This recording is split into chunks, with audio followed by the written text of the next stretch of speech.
Right, we're going to be looking at adding in additional anchor points to paths, which was mentioned in a previous tutorial where we were looking at the Pathfinder. So in order to add additional anchor points into the paths, you need to use a hidden set of tools underneath the pen tool.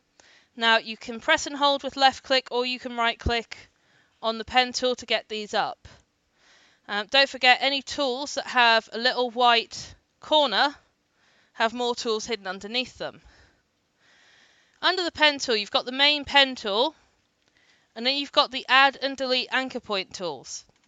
These are quite useful, especially if you're using the pen tool to draw a freehand shape and you suddenly find you've ended up with too many points to be able to work in the way you want to work. Or not enough points in case of the add anchor tool. So we're going to select the add anchor point tool.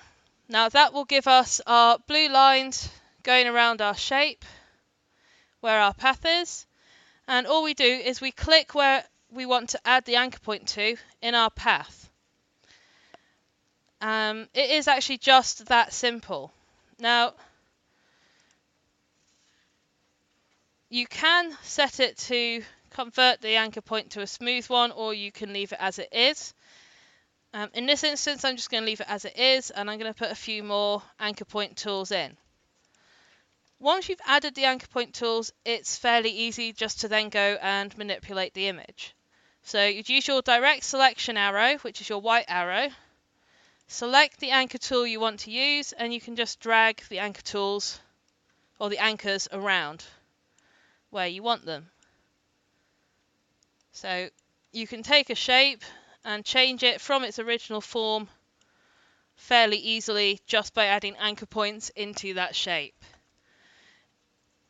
If you want to delete any anchor points, so let's say I don't want this anchor point that's in here, I go over it until it comes up and says anchor in little green text. I just click it and that will take it away. There is also the convert anchor point tool, and you select if you want to change it to a curve, and they've actually changed it slightly in that you can just click on the top and hover over when it's selected. Doesn't want to play now.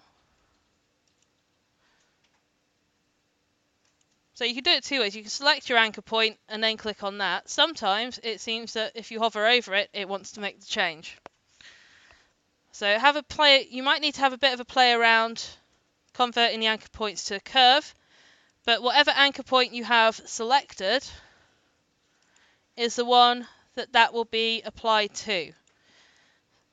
So this is a new feature that they've just put in, being able to convert the anchor point tools in this way. In previous versions of Illustrator, you had to go onto the actual anchor point tool, which is the one that looks like a little V, in order to be able to change it.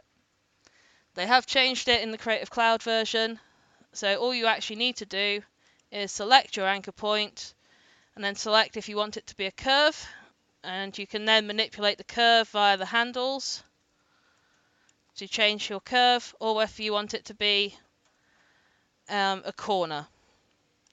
So they have changed the tools slightly in there, but it actually makes it a lot easier to get the effects and change how your shape looks.